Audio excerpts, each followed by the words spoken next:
This is part 10. If you want to start at part 1, or, the whole playlist is there, so if you click that, then, if you left off with part 3 or whatever. How is everyone?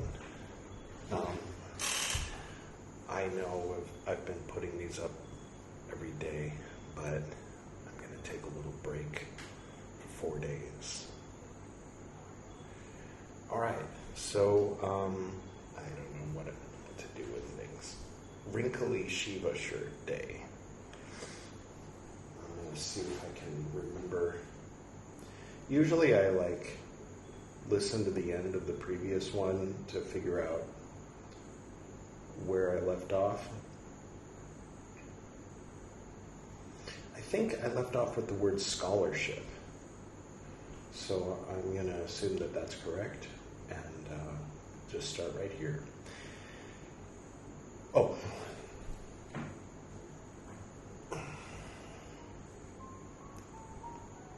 Chopin. Is that how you pronounce it? Chopin. All right, anyway, where were we? He recalled that he wrote it on the occasion of the founding of the Psychological Club and regarded it as a gift to Edith Rockefeller McCormick for founding the club. He gave copies to friends and confidants. He inscribed a copy to Adolf Keller. Whew. Quote, "This little book that I entrust to your well-meaning and friendly forbearance brings a wish with it. It would like to have a good cover in this cold world weather. The non-author and copyist."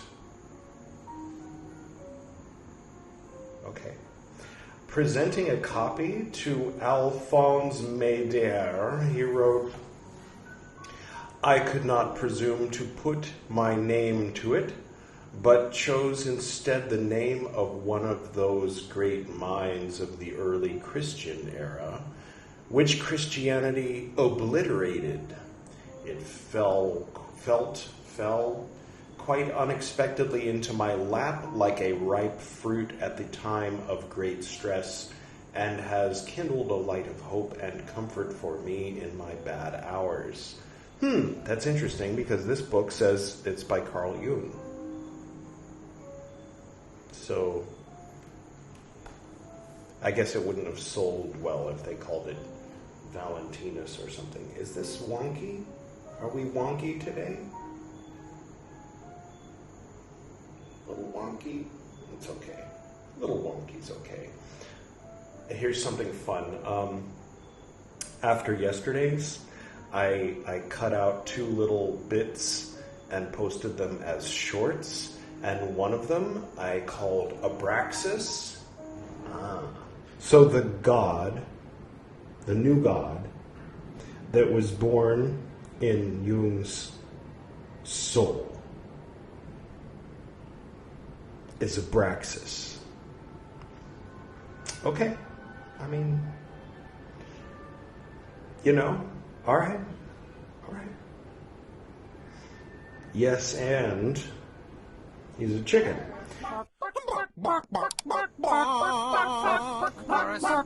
And, so, shorts on YouTube, they're trying to compete with TikTok. It's like the new Cold War. My friend Chris says he misses the old Cold War in that particular specific context. Anyway, YouTube got rid of the dislikes, but you can still dislike something and the creator will find out. And one person saw that and disliked it. Was it because I called Abraxas a chicken? Because he is a chicken, he has an head of a chicken. Was it because I said that the God that unfolded in Carl Jung's soul was Abraxas? Because he's the one who said that? Was it because you don't like my face? Oh, What can I do? Anyway, just thought I'd share funny little behind-the-scenes shit. Maybe it's not wonky. Anyway. All right, now we're in a new section. It's called Toward Analytical Psychology. Very serious. In 1916, Jung wrote several essays and a short book in which he began to attempt to translate some of the themes of Liber Novus into contemporary psychological language and to reflect on the significance and the general applicability of his activity. The general applicability of my activity. What is the general applicability of my activity? Just kidding. I don't have one. Significantly, it was in these works that he presented the first outlines of the main components of his mature psychology. All right. He attempted to translate what he had learned from the spirit of the depths into the language of the spirit of the times. YouTube shorts. A full account of these papers is beyond the scope of this introduction. The following overview highlights elements that link most directly with Liber Novus and the Black Books. In his works, between 1911 and 1914, Jung had principally been concerned with establishing a structural account of general human functioning and of psychopathology.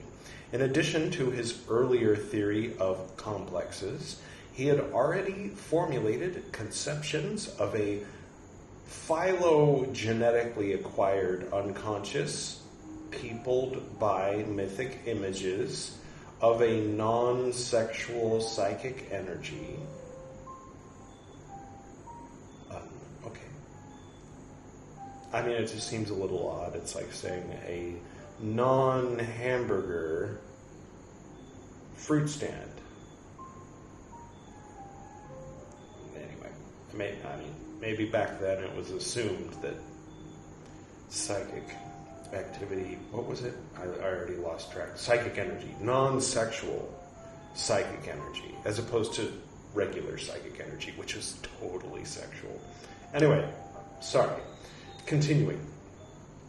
Of the general types of introversion and extroversion, of the compensatory and prospective function of dreams, and of the synthetic and constructive approach to fantasies. While he continued to expand and develop these conceptions in detail, an additional concern begins to emerge strongly in these papers, the attempt to provide a temporal account of higher development, which Jung termed the individuation process. This presents the central theoretical result of Jung's self-experimentation, the full elaboration of the individuation process. Oh, you use your tongue prettier than a $20, and its historical and cross-cultural comparison would come to occupy him for the rest of his life. In 1916, he presented a lecture to the Association for Analytical Psychology entitled The Structure of the Unconscious, which was first published in a French translation in Theodore Flournoy's Archives de Psychologie. Here, he differentiates two layers of the unconscious. The first, the personal unconscious, consisted of elements acquired during one's lifetime, together with elements that could equally well be conscious. The second was impersonal unconscious or collective psyche. While consciousness and the personal unconscious were developed and acquired in the course of one's lifetime, the collective psyche was inherited. In this essay, Jung discussed the curious phenomena that resulted from assimilating the unconscious. He noted that when individuals annexed the contents of the collective psyche and regarded them as personal attributes, they experienced extreme states of superiority and inferiority. He borrowed the term godlikeness from Goethe and Adler to characterize this. This state arose from fusing the personal and the collective psyche and represented one of the dangers of analysis. In what way is it a danger of analysis? All right. Jung wrote that it was difficult to differentiate the personal and the collective psyche. One impediment was the persona, one's mask or role, which represented the segment of the collective psyche often mistakenly regarded as individual.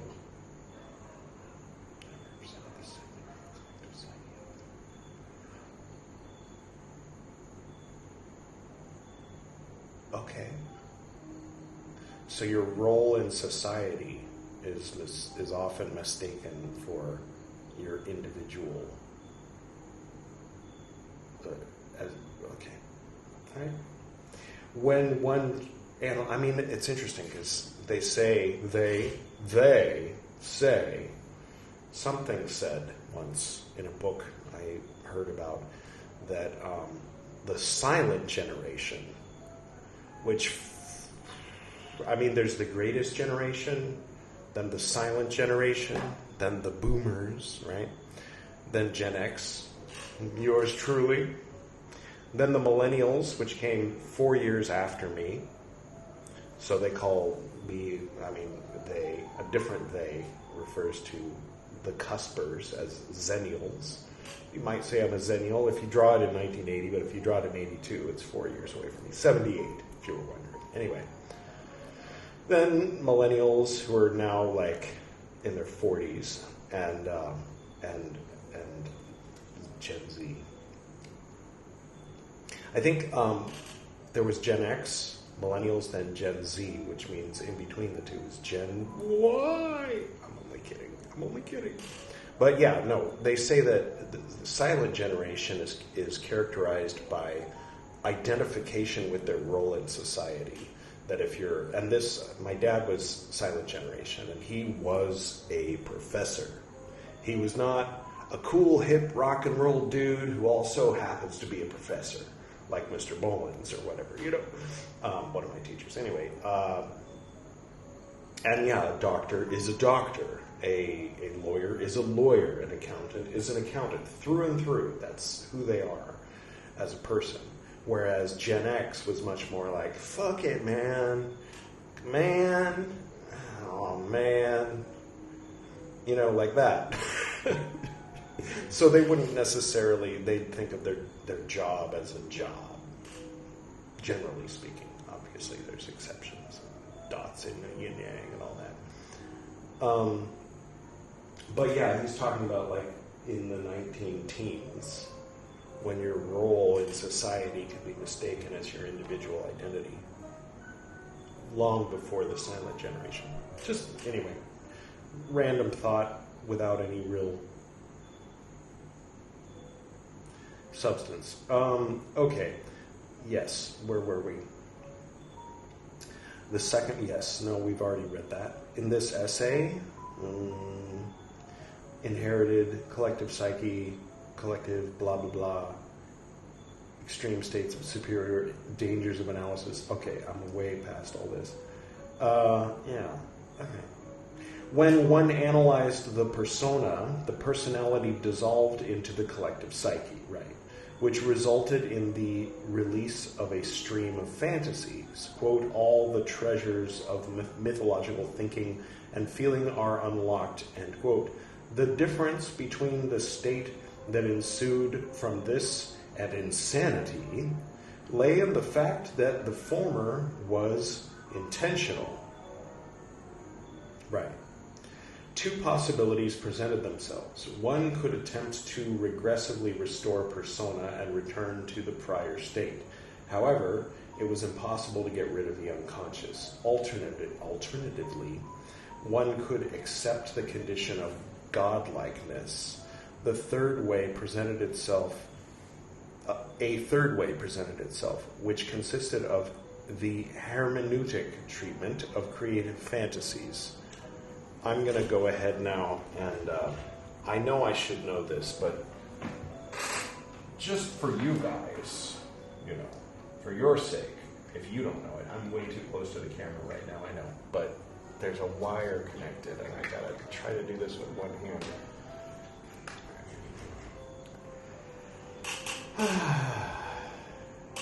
Hey Google, define hermeneutics.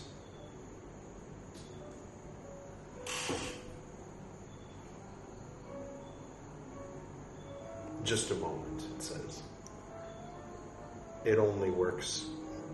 Here's the definition of harmonic. An overtone accompanying a fundamental tone at a fixed interval, produced by vibration of a string, column of air, etc. in an exact fraction of its length. Well, thank you very much, Herr Google. I mean, whatever British people say. That's not it. Hermeneutics.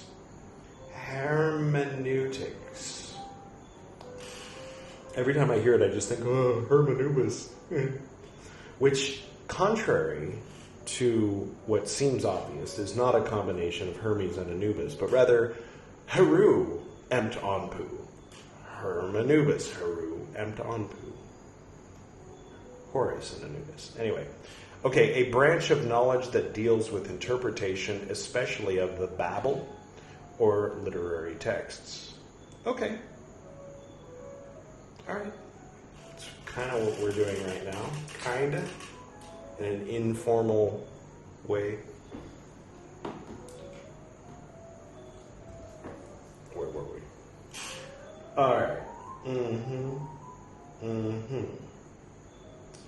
The hermeneutic treatment of creative fantasies.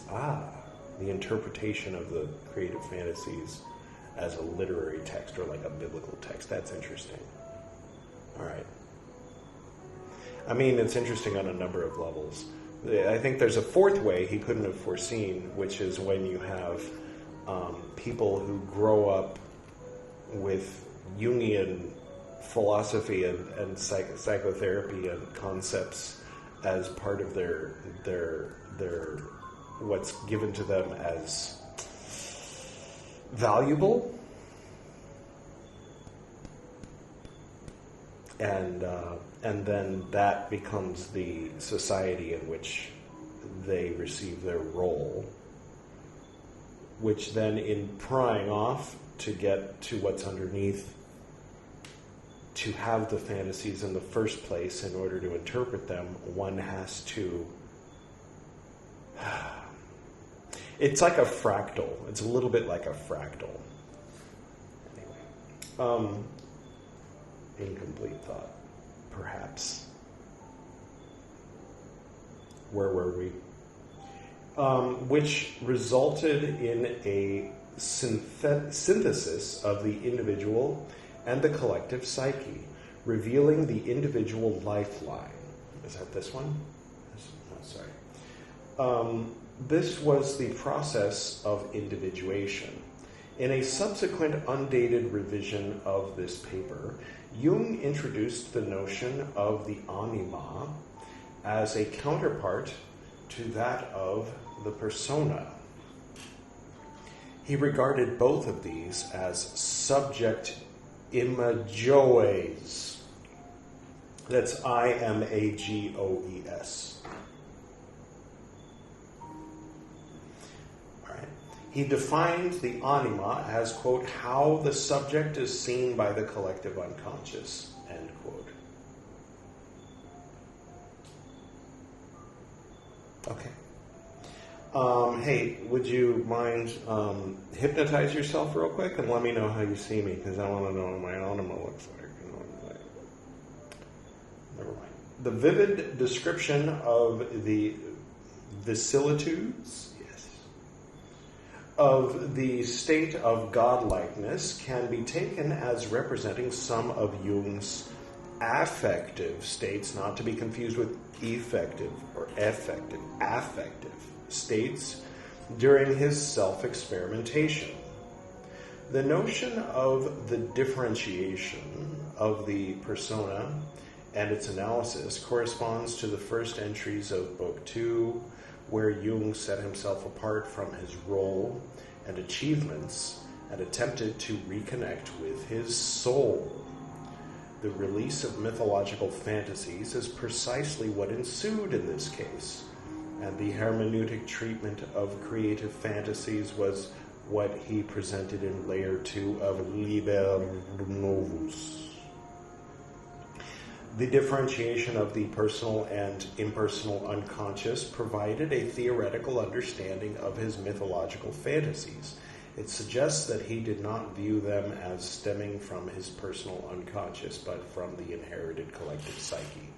If so, his fantasies stemmed from a layer of the psyche that was a collective human inheritance. They were not simply idiosyncratic or arbitrary. In October of the same year, Jung presented 2 talks to the Psychological Club on adaptation and individuation.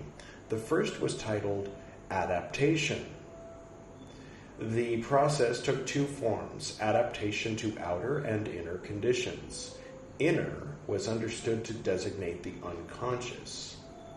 Adaptation to the inner led to the demand for individuation, which was contrary to adaptation to others. The answering of this demand and the corresponding break with conformity led to a tragic guilt.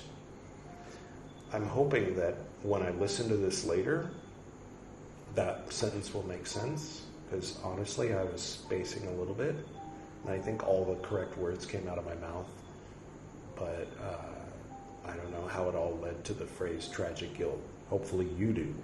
Me in the future.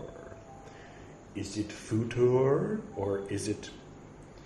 that's not the end of the sentence. There's a comma after tragic guilt. I'm sure you're still with me, right? Which required expiation and called for a new, quote, collective function, end quote.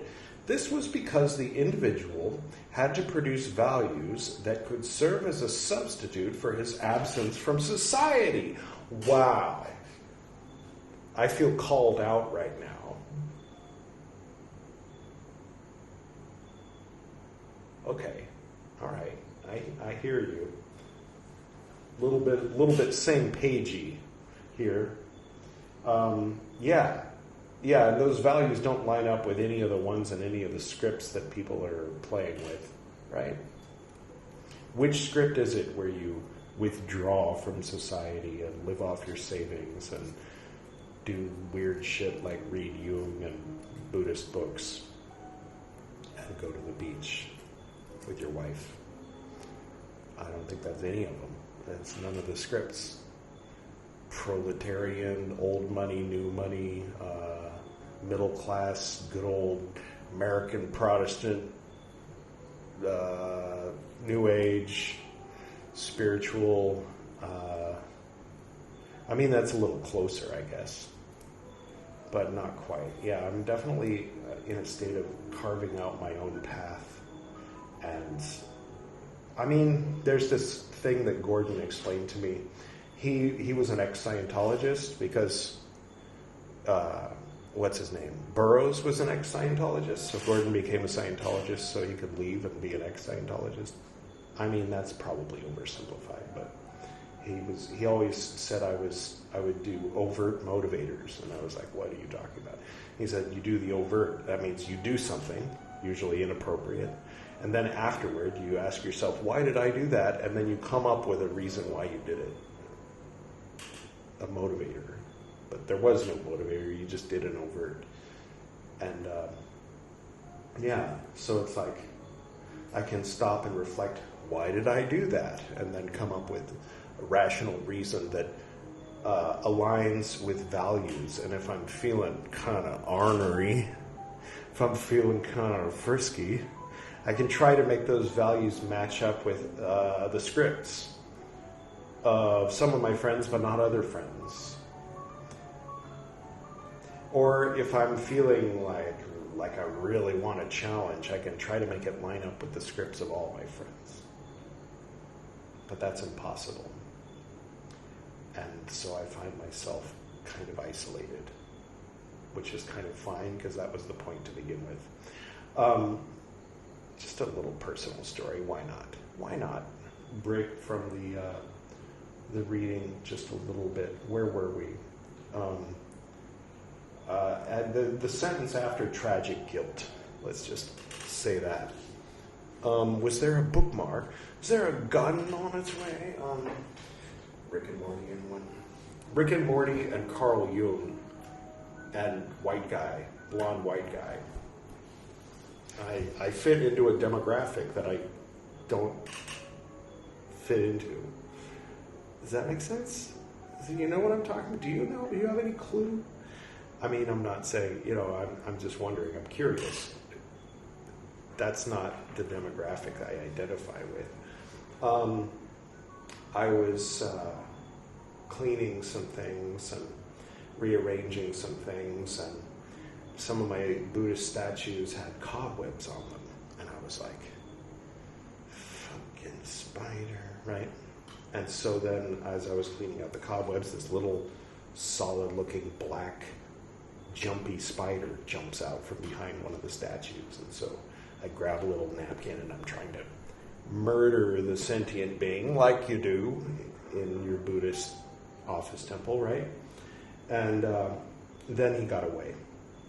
And then later I was doing yoga, because, it's the kind of guy I am. Actually, it was because I was having some back pain, so I was just doing some really gentle back opening, laying on my back, moving my legs from side to side, that kind of thing. Bridge pose, shit like that, And I look up, and way up high is that same little freaking spider. So I got up, I grabbed a mop, I come in here, I reach up to about the full extent of my arm with the mop, and it doesn't quite reach the spider. The roofs are kind of high here. And so I go grab a stool, and I come in here, I put the stool down, and I stand on top of it, and I reach up with the mop, and I hit it, but it jumps. Very jumpy spider, and it lands on my zabuton, where I keep my zafu, where I meditate. So I jump down from the stool and I start trying to smush the spider into my zabuton, right? And he's very jumpy. He's dodging left, dodging right, and then the corner of the mop grabs the wooden dowel at the bottom of my Shingon Kakejiku and rips this hanging banner with all these inscriptions and stamps from, the red stamp, the Goshwins from different Japanese temples. Just rips it. And I'm feeling foolish and sad. And long story short, I found some super glue and fixed it. But I relearned a lesson to practice a little more ahimsa, at least in my personal temple space. Thought it might be fun because it's easy enough for me to kind of show you.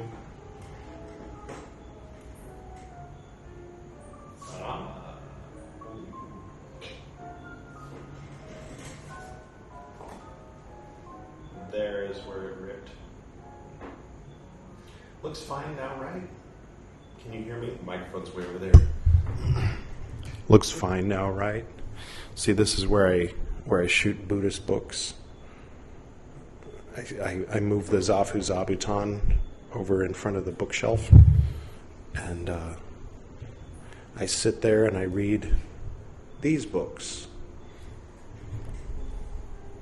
So later, after a year and a half of that, I decided to start this chicken philosophy and read this book, these books instead, in addition. And it's been interesting, actually. it's nicely opening up a new corner of my brain. I've been insisting upon reading these books in order, and the first 6 books are nothing but rules for monks and nuns, which are fun at times, and I try to make it fun. You can check that out if you want. It's here. Okay.